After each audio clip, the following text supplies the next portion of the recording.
Please welcome on stage your host for the FIFA World Cup 2026 Match Schedule Reveal Show, Andreas Cantor. Thank you. Hello, everyone, and welcome to Washington, D.C. for a very important match schedule reveal. Today, we're going to learn the venues and the kickoff times for all 104 matches that comprise the FIFA World Cup 2026. But before that, let's take a quick look back at yesterday's draw and the main action that took place at the Kennedy Center.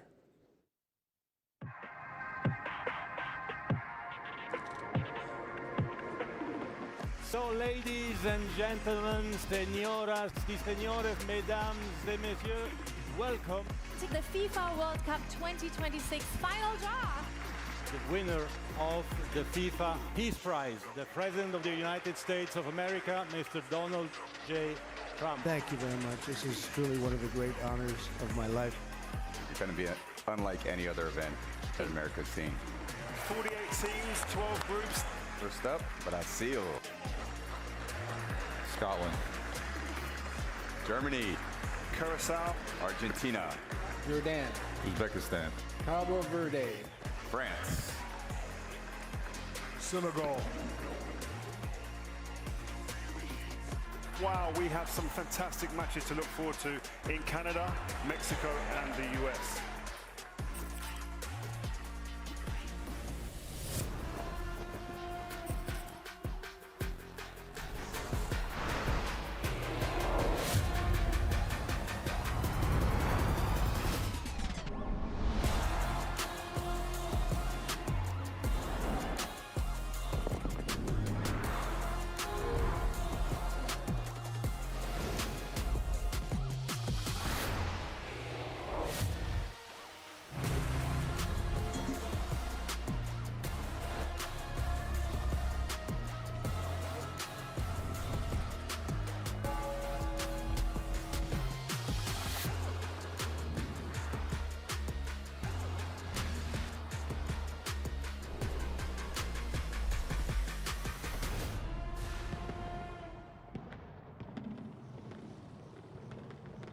Some great groups and some mouth-watering matches await the world from the moment that Mexico and South Africa take to the field in the opening match on Thursday, 11 June 2026, at the iconic Mexico City Stadium, the first venue ever to host 3 World Cup opening matches.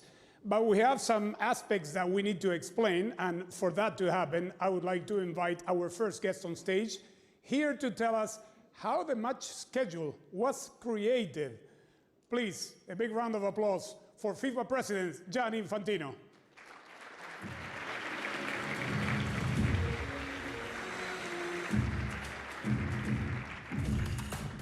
Hello, hola.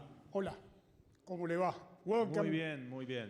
Welcome to the stage, Gianni. We are assembled here today to present the final match schedule following on from a beautiful FIFA World Cup final draw yesterday.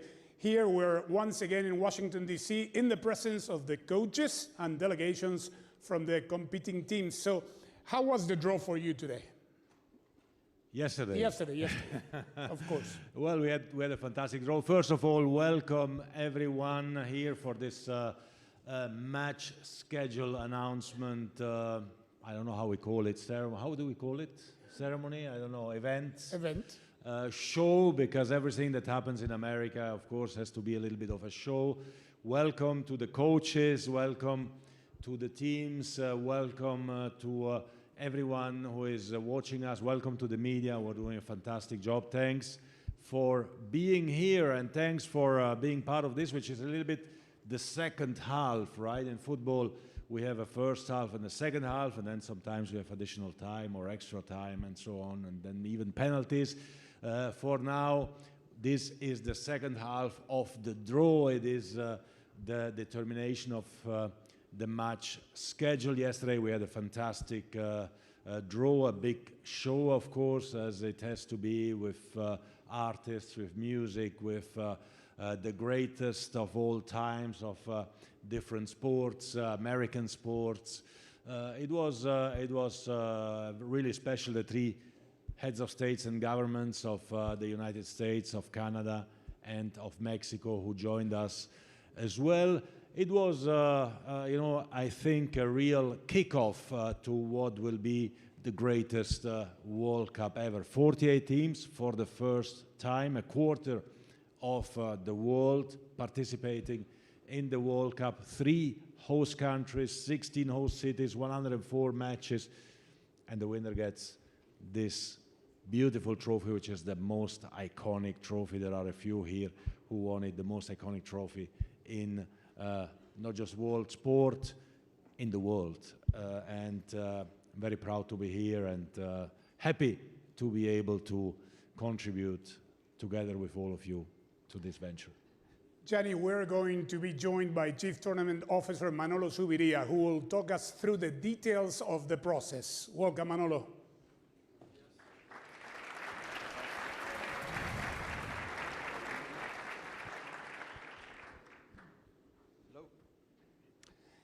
Manolo, can you tell us about the process from making a draw to finalizing a match schedule? Things are not so obvious, I suppose.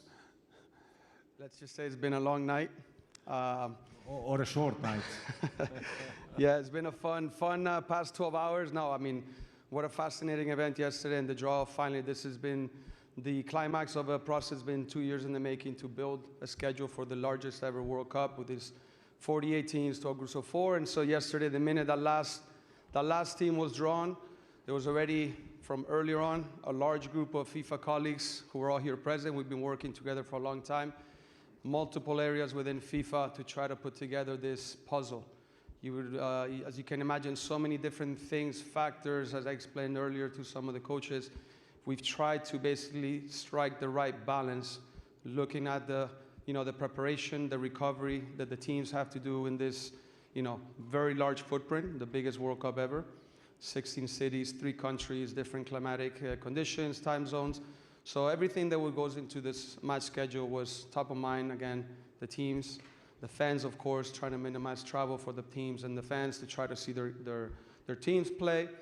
And obviously trying to see how to best expose this competition to the world, trying to find the right times for the kickoff times in specific cities, taking into consideration some restrictions and some factors that we know that we have to work around.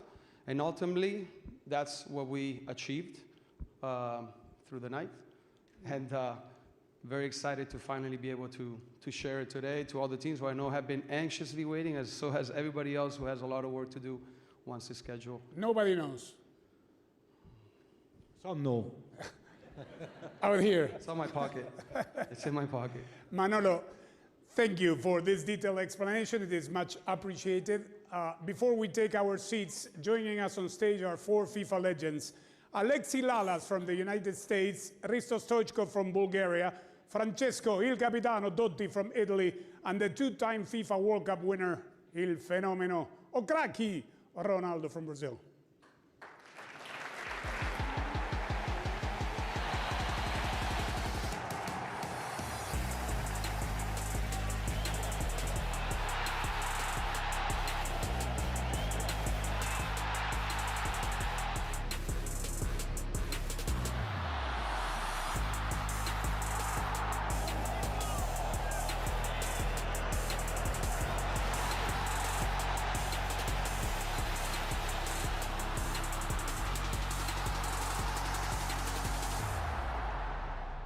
To the panel, gentlemen, I am sure you have many memories of this tournament. In a way, it defined your careers competing on the global stage. Ronaldo, the last time Brazil captured this title, you were part of the winning team in 2002. How do you think the cities and the host countries will take to hosting this great tournament? Hi, good morning to everyone.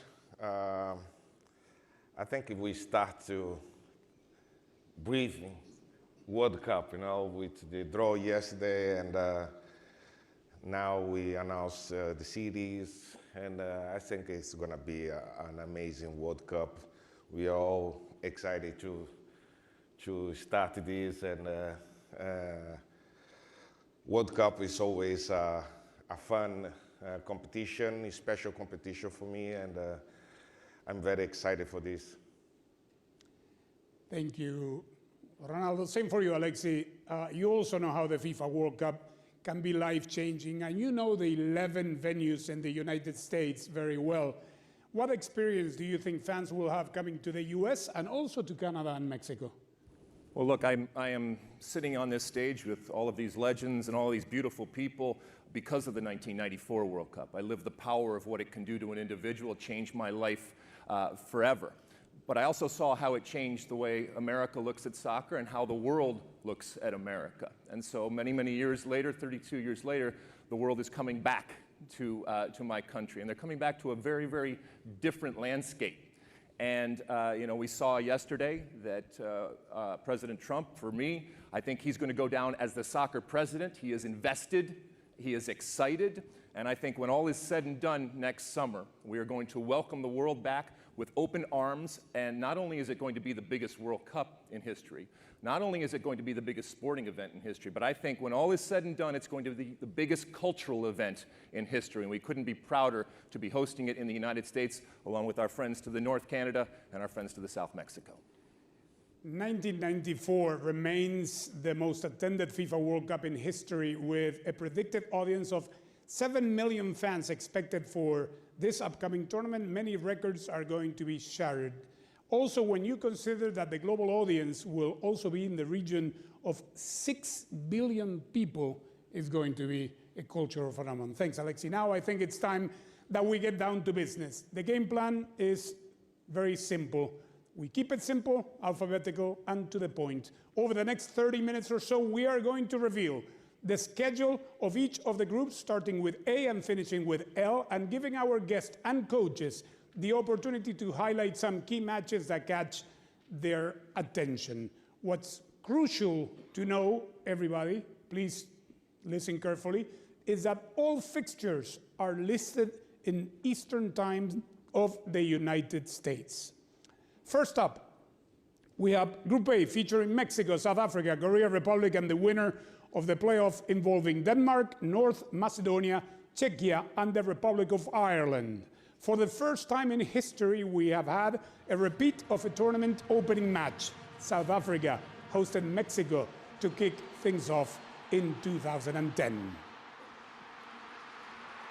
Here we have the reveal of Group A. Mexico City, Guadalajara, Atlanta, Guadalajara, Mexico City, and Monterrey. So turning to you, Risto, Bulgaria know all about the Mexico City Stadium, having played the opening match of the 1986 World Cup against Mexico there. If you were logging into FIFA.com/tickets right now and you saw the games in the group, which matches would you be most interested in? Buenas tardes, Andrés. Buenas tardes a todos. Señor Presidente, mil gracias por este gran evento, porque 48 equipos es fantástico para todos los entrenadores, para nosotros como jugadores de estar aquí. Yo creo que el primer partido siempre es fundamental. Abrir un campeonato en México, porque en México es una nación futbolística, le va a hacer fantásticamente bien. Yo creo que el primer partido de México contra South Africa va a ser espectacular. Más de 80,000 personas en Campo Nuevo. Yo creo que la gente le van a disfrutar, y sobre todo los jugadores, sabiendo que este partido es abrir un nivel, la primera vez con 4-8 equipos, va a ser fantástico.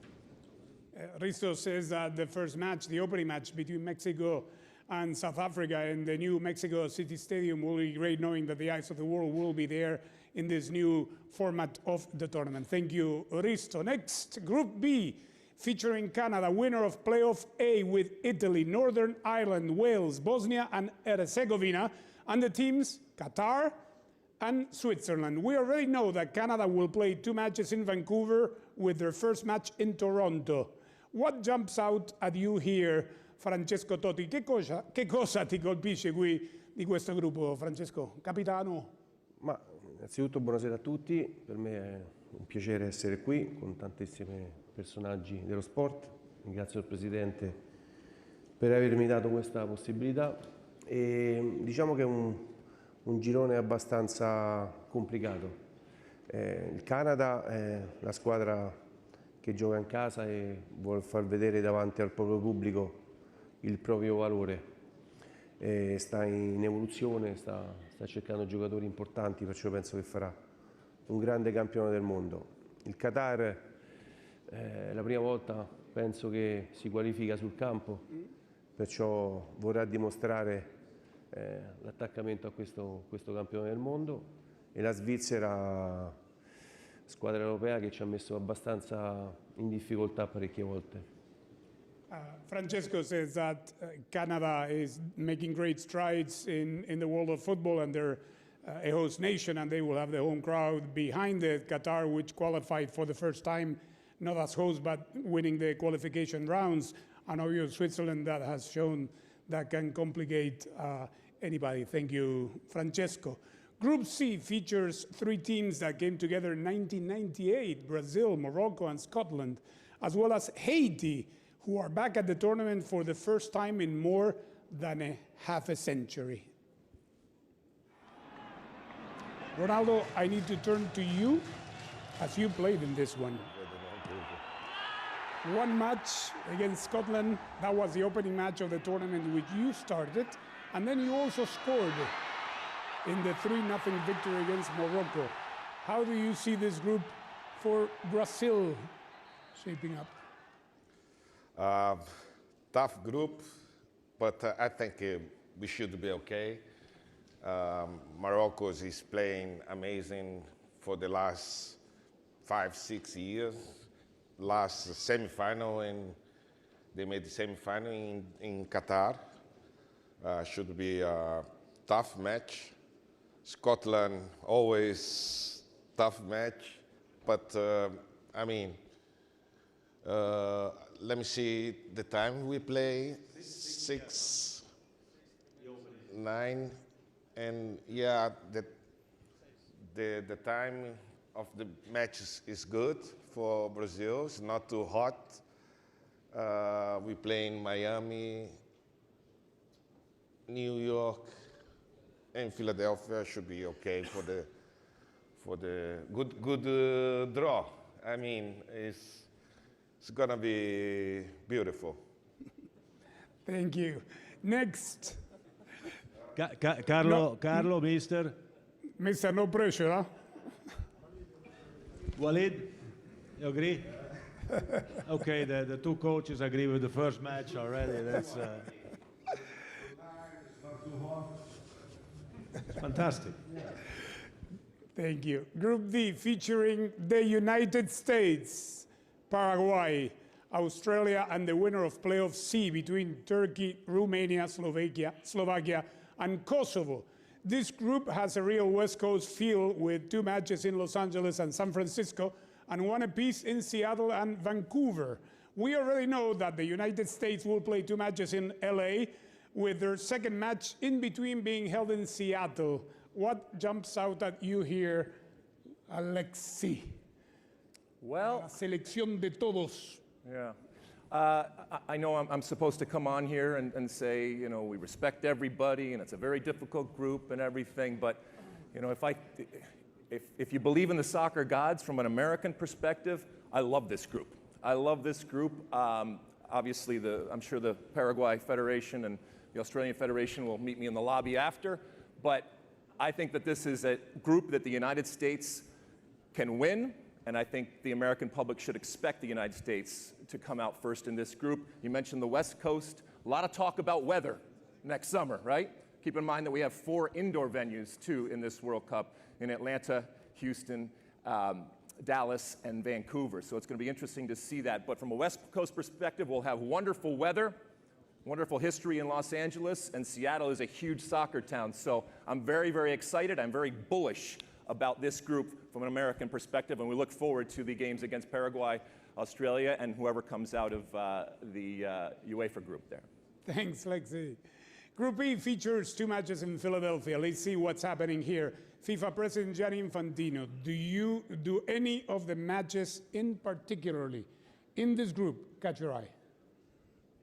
Well, I cannot see until that screen, and I was asking Fenomeno if he cannot see. Alexi, can you? Now I can see it. I can see. You have Germany, Curaçao, Côte d'Ivoire, Ecuador. No, I can see now. I can see now on this side. Well, it's a very, very interesting group, isn't it? I mean, 4 very different teams. Obviously, Germany, everyone is always expecting Germany to win the World Cup. Didn't happen now for a few years. But to have the first match between Germany and Curaçao is actually something quite interesting. It will be played in Houston. In Houston, which is a closed venue, indoor, so nobody can complain about heat or weather or wind or whatever. It's closed, it's nice, the grass will be fantastic. And you know, the federation which has the highest number of licensed players, Germany, against the smallest ever country to participate in a World Cup, Curaçao, that's quite an interesting one. And the other two teams, Cote d'Ivoire and Ecuador, well, both of them could actually be two of the surprises of the World Cup. Two strong teams. Cote d'Ivoire won the last African Cup of Nations. Next one is taking place in a few weeks' time. So a very strong team. Ecuador, a young team, very strong as well. Qualified actually quite easily in the South American qualification, which is very, very difficult. So a tough group. Plus I'm FIFA president, so I'm for everyone. You know, I'm cheering for everyone. We remind you again that all times that you see listed in the graphics here and around the world are Eastern time of the United States. Group F features the Netherlands, the European playoff winners between Ukraine, Sweden, Poland, and Albania, as well as Japan and Tunisia. And we will have two matches in both Monterrey and Dallas. By the way, one of those Monterrey matches will be historic, with Japan match against Tunisia being the 1,000th match in the history of the FIFA World Cup final tournament. In 1994, the Cotton Bowl was the venue in Dallas. And Risto, you scored in it. Oh, yes, you scored against Argentina. Yes, in the 2-0 win against Argentina in that tournament. So I imagine, not the Rias, you have great memories of that game. La verdad que es un grupo importante, un grupo fuerte. Yo creo que tanto Holanda como Japón están jugando bastante bien, bastante fuerte, son jugadores fantásticos. Yo creo que el ahora no le va a afectar. Yo creo que hay que recordar que 94 también jugamos partidos, pero no le notamos tanta calor. O sea, fútbol es para disfrutar y a veces cuando hay que apretar estos 90 minutos los dientes para salir y disfrutar. Las horas para mí no me afectó absolutamente, tú estabas ahí, de ver que cuando sales te olvidas de calor, te olvidas de frío y tienes que defender tu país, tienes que jugar a 90 minutos. Y si sales bien, vas a ganar y si has jugado mal, tienes que perder. Yo creo que los dos equipos que van fuertes, también Tunisia está un equipo bastante fuerte, joven, pero con mucha fuerza de demostrar que puede competir contra Japón y contra Holanda, y de ver la repesca con equipos de Ucrania, Suecia, Polonia y Albania. Son 4 equipos que también van a demostrar que quieren estar en un evento tan importante. Para mí es un muy buen grupo donde lo van a disfrutar muchísimo los jugadores. Pleased to say it's a very, very good group. Netherlands, we all know, has a very strong and good team. So that's Japan. Tunisia is trying to show the world that they can compete on the common ground. He remembers in 1994, he didn't care about the heat, the weather, anything, because when you're playing in a World Cup, you go out and give it your best, hoping that everything will turn out the way you prepare for. Group G features 2 matches in LA, Seattle, and Vancouver. 4 teams from 4 continents in this section: Belgium, Egypt, Islamic Republic of Iran, and New Zealand. New Zealand are at the final tournament for the 3rd time after appearances in 1982 and 2010. So congratulations to Darren Baisley and the team. Coached 2 matches in Vancouver and 1 in Los Angeles. What are you looking forward to the most after the draw and the revealing of the pathway to the final tournament? Yeah, I think it's a good group, a group that anything could happen. You know, for us, we're excited to be back at the World Cup for the 3rd time. And I think being based on the West Coast is great for us. 2 games in Vancouver, thank you. That's going to be awesome. So for our fans, I think being based on that side is perfect for us. So we're looking forward to it. We're excited. Thank you, Coach. Group H features 2 matches in Atlanta and on FIFA's home patch in Miami. Interestingly, this group features 2 former winners in Spain and Uruguay, also Saudi Arabia, who had that incredible win against the eventual winners Argentina in 2022, and at the other end of the spectrum, a team joining us at the FIFA World Cup for the very first time. Cabo Verde is celebrating a brilliant qualification, and we have Pedro Leitao Brito with us. Buvista, how is the excitement growing back home? ¿Cómo es que se está o sentir o entusiasmo no país ou relação ao torneio do Copa do Mundo? Primeiro estamos muito felizes pelo nosso povo em Cabo Verde e todo o nosso povo espalhado pelo todo o mundo.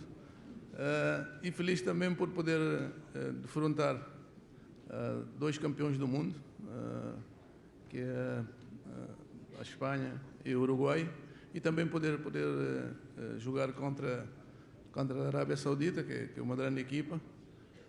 Queremos mostrar ao mundo aquilo que somos.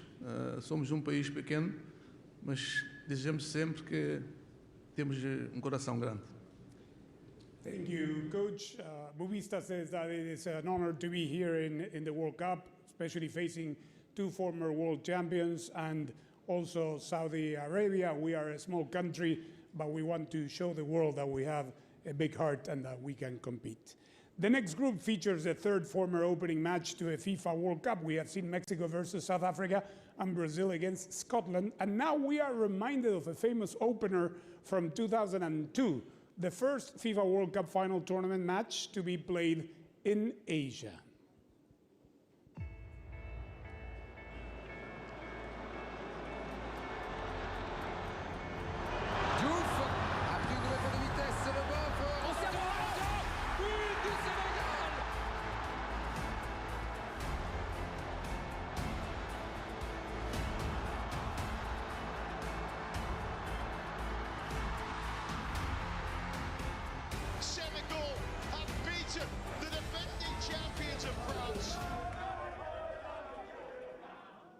Group I features 2 matches in New York, New Jersey, and Boston too, Alexi. Again, having played club football in both of these cities during your career, what do you think they have to bring to the fans who will be supporting France, Senegal, the winner of the playoff 2 between Bolivia, Iraq, and Suriname, and Norway? Ooh, welcome back, Norway.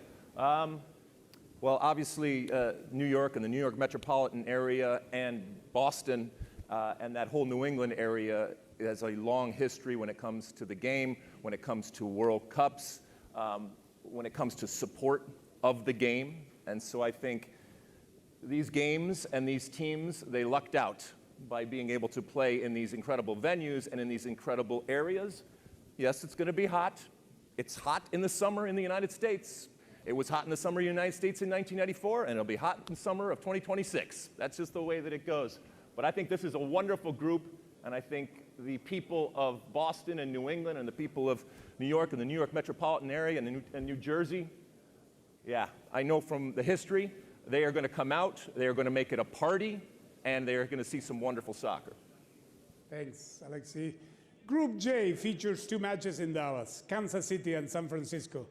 The 4 teams are determined with the current world champion Argentina facing Algeria, Austria, and debutants Jordan. Lionel Scaloni, coach of the FIFA World Cup holder, how do you feel about your opponents now that the complete match schedule has been revealed? Lionel Scaloni, ¿cómo se ha dado el calendario y los rivales que le ha tocado al campeón del mundo? Bueno, buenas tardes para todos. Como dije ayer, creo que no hay rival fácil, sobre todo después de lo que nos pasó en el Mundial anterior, donde nos dieron una lección de lo que es jugar una Copa del Mundo, perdiendo el primer partido, y entonces eso nos hace tener alerta y saber de que no hay que confiarse, los partidos hay que jugarlos. y eso es lo que haremos, jugar cada partido como si fuera el último.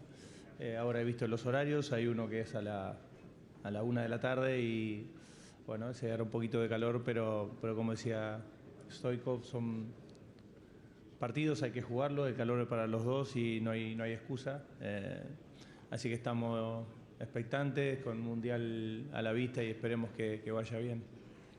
Lionel Scaloni says that he was humbled and learned a great lesson after the opening match in Qatar with the defeat to Saudi Arabia, so he is taking very serious all the opponents that he has in this group, that he's going to play every match like it were its last, and that he sees that the match schedule, there's one game at 1 o'clock.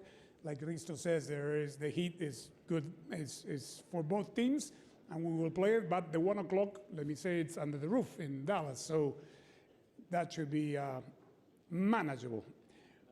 Just before you go to Group K, can I just say something? Because I did not know, and I have to apologize with Lionel Scaloni for what happened yesterday. I was told that he was asked to put gloves to touch the trophy. Pido disculpa en nombre de la FIFA, no lo sabía. Y claro que los campeones del mundo pueden tocar la copa, por supuesto, y tengo que pedir disculpas, no lo sabía, me lo ha dicho ahora el grande fenómeno, gracias, y en nombre de la FIFA, viene. No, sí, ahora viene. A ver, ahora la puedes entregar una vez más, ahora la puedes entregar, un aplauso más merecido, no, te pido disculpas.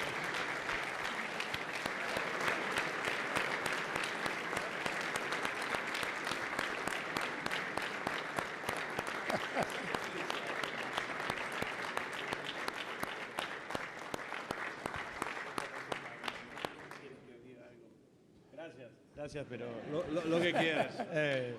Me habían dicho que no la podía tocar sin guantes, entonces... Qué barbaridad. No me conoció la persona que está... No, de verdad, y bueno, no pasa nada. Es que cada día, después cuando eres campeón del mundo, cada día pareces más joven, por esto, ¿no? Sí, igual estoy más joven, pero muchas gracias por el detalle y bueno, gracias.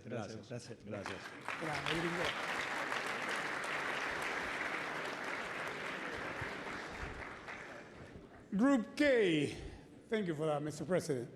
Group K features another FIFA World Cup winner with Fabio Cannavaro and his Uzbekistan debutants facing Colombia, Portugal, and the winner of playoff 1 between the Democratic Republic of Congo, Jamaica, and New Caledonia. As you know, these playoff matches will be played in the March window in Monterrey and Guadalajara, Mexico.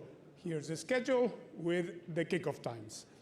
Finally, our last group takes us back to the 2018 FIFA World Cup semifinal. Group L is the final group reveal. Here we have England, Croatia, Ghana, and Panama. Croatia are a team that may provide the template for smaller nations to dream big on the global stage, having finished with a bronze medal in 1998 and 2022, as well as having contested the 2018 final in Moscow. Ronaldo, could Ghana or Panama upset the more established teams in this group? Difficult. England played very good, and Croatia for the past 30 years is always going semi-final, going final, so it's tough for Panama and Ghana, but especially Ghana can surprise, but I mean, should pass England and Croatia. And I want to wish all the coaches and federations good luck for the World Cup, especially my favorite one, Carlo Ancelotti with Brazil. Good luck. Long time we don't win. It's your responsibility to bring back this trophy. A little pressure, of course. Good luck to everyone. Thank you, Ronaldo. So that is 72 matches from the 104 Super Bowls that make up the FIFA World Cup 2026. Although the participating teams are not known for the knockout phase, I can confirm that the subsequent 28 matches that make up the round of 32 from June 28th to July 3rd, the round of 16 from July 4th to July 7th, and the quarterfinals from July 9th to July 11th are now also shown on screen with all the kickoff times confirmed. But there we have them, all but 4. Mr. President, if you can join me here, because this is a big occasion. Is it? Yes, it is. The last 4 major matches that will bring this tournament to a close. Please. Here we will reveal the kickoff time of the last 4 matches, starting with the 2 semifinals. Ta-dan, ta-dan. Okay. The 2 semifinals. That was nice. Can you make it again? Ta-dan, ta-dan. Voila. Here it is. The 2 semifinals in Dallas and Atlanta on 14th and on 15th of July at 3 p.m. Eastern Time. 3 p.m. Eastern. We have a bronze medal match in Miami. Bronze medal match in Miami at 5 p.m. Eastern Time. And the final? On 18th of July. And the final on 19th of July? Ta-dan, ta-dan. At 3 p.m. Eastern Time in New York, New Jersey. That was easy. There you go. The full calendar of the next FIFA World Cup 2026. Thank you, everyone, and thanks to all the guests today, and thanks to everyone that has tuned in around the world. Please remember, a new ticket sales phase will open on Thursday, 11 December via FIFA.com/tickets. For those looking for a premium experience, you can buy your hospitality packages, which is inclusive of a match ticket, already now at FIFA.com/hospitality. Señores, gracias a todos. Buenas tardes.